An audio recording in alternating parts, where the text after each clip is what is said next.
దొంగలు దోలాన రెండు కన్నులు మంటలే మంటలో సోలి ఆ స్వాములు ఎవరో సామాన్య మానవులు కాదు వాళ్ళు దైవాడు సంబుతులు వారినే మోసం చేద్దామని చూస్తాం కదరా మనకే మోసం అయింది ఆ స్వాములు వారు ఇక్కర్లేదు కానీ దూరమని కందిమల్లైపల్లి చేరిపోయినారు అక్కడ వెళ్ళి స్వాములు వారి పాదాల పనిబడి వేడుకున్నాం నా కంటి సూపు వస్తుంది నీ కడుపు నొప్పి తగ్గుతుందిరా డబ్బులు డబ్బులు లేవు ఒరే గుడ్డోడు కదా అమ్మా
నీ కన్నులు కనపడవు కదా ఆ డబ్బులు రాబోయే సాములతో తోడుకుని వస్తా షార్టీలు పెట్టుకుని పోయి సరేలేనా స్వామి రాండి దండాలేసుకుని స్వామి వచ్చినారు స్వామి 10,000 దండాలు స్వామి ఎవరో అలాంటి మానవులని అనురాని మాటలు తెలుసుకోండి. నా కన్నుల వాయు వారి కడుపునొప్పి మా తప్పులు క్షమించి మమ్మల్ని కూడా మీ శిష్యులుగా స్వీకరించండి స్వామి. బాబు మిమ్మల్ని మేము శిష్యులుగా చేర్చుకునే అంతటి వారమా బాబు? ఇటు రాండు ఆ పావన మూర్తి నామన తండ్రి మల్లయ్య పురవాస కామరావయ్య వీర బ్రహ్మయ్య కామరావయ్య వీర బ్రహ్మయ్య భక్తులగా పాడగంటనడాలి భక్తులగా పాడగంటనడాలి నన్ను జన్మించిన వారనరుగా అమరాజులను వందించరావయ్య అమరాజులను వందించరావయ్య మోరాలకి జావే దేవాది దేవ మోరాలకి జావే దేవాది దేవ తండ్రి మల్లయ్య పురవాస కామరావయ్య వీర బ్రహ్మయ్య కామరావయ్య వీర బ్రహ్మయ్య. నాయనలారా మీకు ఆ వీర బ్రహ్మేంద్ర స్వాముల వారు చల్లగా కాపాడుగారు. రే నీ కళ్ళు ఎట్లున్నాయిరా? బాగా కనపడుతున్నారు ఇప్పుడు. నాకు కూడా కడుపులో కడవడు పెరుగు పోసి కలిపెట్టినట్టు చల్లగా ఉందిరా. ముందు కంటే బాగా కనపడుతున్నారు. అవును రే. ఒక్కొక్కరు ఇద్దరిద్దరిగా కనపడుతున్నారు నాకు. ఎంత ఉండేది ఎవరురా? కోతిలింగల్ల నీకు అందుకేరా ఇద్దరిద్దరు కనపడుతున్నది నీకు. ఇక్కడ ఎంత ఉండేది ప్రజలురా. రే ఆ, మనం చేసిన తప్పులని క్షమించమని అడగరా? అలాగనేరా తెలుపరా దుర్మార్గుడా. చేసిన స్వామి మీరు ఎన్ని పాపాలు చేసినాం చెప్తామా? ఆలకించి వినండి స్వామి.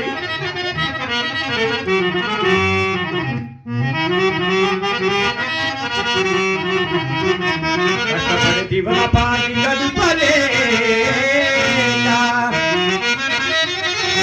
పొడవు మాయ వేషములాకి మోసపుచ్చి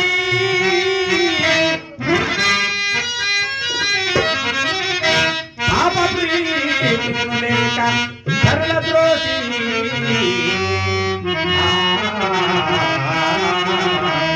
ప్రభువు వేసిన పాపులను